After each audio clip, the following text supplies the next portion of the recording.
আজ কবিগুরু রবীন্দ্রনাথ ঠাকুরের ১৬৩তম জন্মদিবস।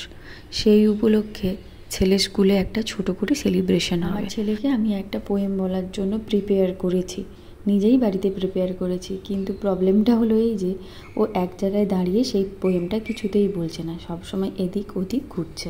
এই যে ভিডিওটা দেখো, বুঝতে পারবে তোমরা।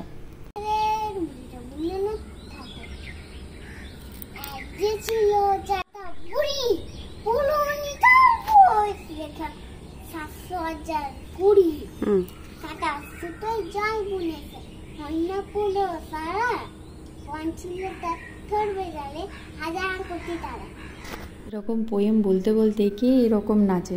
আমি ওকে যতদিন থেকে প্রিপেয়ার করছি সব সময় ওকে গাইড করে করে বলছি যে তুমি কিন্তু এরকমভাবে ছটফট করবে না, এক জায়গায় ধীর স্থির হয়ে দাঁড়িয়ে বলবে, কিন্তু সে শুনছে না। কি জানি আজকে স্কুলে গিয়েও কি করবে ভগবানই জানে। স্কুলে নিয়ে যাওয়ার জন্য হালকা একটু টিফিন বানিয়ে নিয়েছি, আর তার সঙ্গে আমি বানিয়ে রেখে দিচ্ছি ভাত আর একটুখানি ডাল, কারণ এসে অনেকটা লেট হয়ে যাবে, তখন যদি ওর খিদে পায় ও বেচারা খাওয়ার জন্য ছটফট করবে।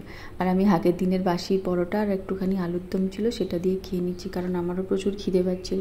ছেলে কিছুই খায়নি, একটা শুধু বিস্কিট খেয়েছে, ও আর কিচ্ছু খায়নি, আর একটু মেথির জল খেয়েছে, ব্যাস এইটুকুই। ও সকালবেলা উঠেই ঘুম থেকে উঠে কিচ্ছু খেতে পারে না, একটু সময় লাগে, কিন্তু আজকে একটু তাড়াহুড়োর জন্য ও বেচারা কিছুই খেতে পারলো না।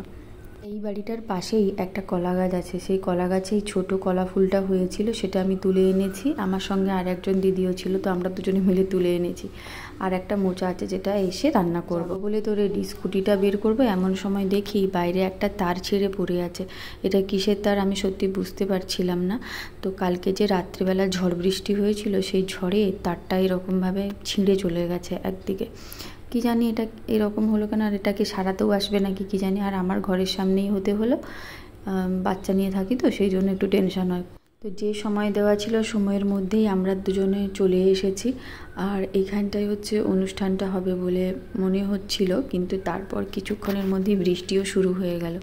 বৃষ্টি শুরু হয়ে যাওয়ার জন্য অনুষ্ঠানটা আবার মানে একটা বড় হলঘর আছে, তো সেই হলঘরেই ম্যামরা হচ্ছে অর্গানাইজ করেছেন, তো সেখানেই হবে। আমি এখানে ওকে বারবার বলে যাচ্ছি তুমি পোয়েমটা কিন্তু ভালো করে বলবে, তুমি আর কিছু খাবে নাকি জিজ্ঞাসা করছিলাম, কারণ অনেকক্ষণ ধরে না খেয়ে আছে, তো সেই ভোরবেলা 5টার সময় উঠেছে।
বাড়িতে এসে চটপট করে ডালের তড়কাটা দেওয়া বাকি ছিল, ডালটা তড়কা দিলাম, আর মোচার তরকারি, মোচাটা কাটাও শুরু করে দিলাম। তো সব মিলিয়ে আজকের সকালটা আমার এভাবেই কেটেছে। তোমাদের সকালটা আজকে কীরকম কেটেছে অবশ্যই কিন্তু জানিও আমাকে কমেন্ট করে। দেখা হচ্ছে খুব তাড়াতাড়ি আর একটা নতুন মিনি ব্লগে। সবাই খুব ভালো থেকো, সুস্থ থেকো, বি কাইন্ড থেকো। Tata, by.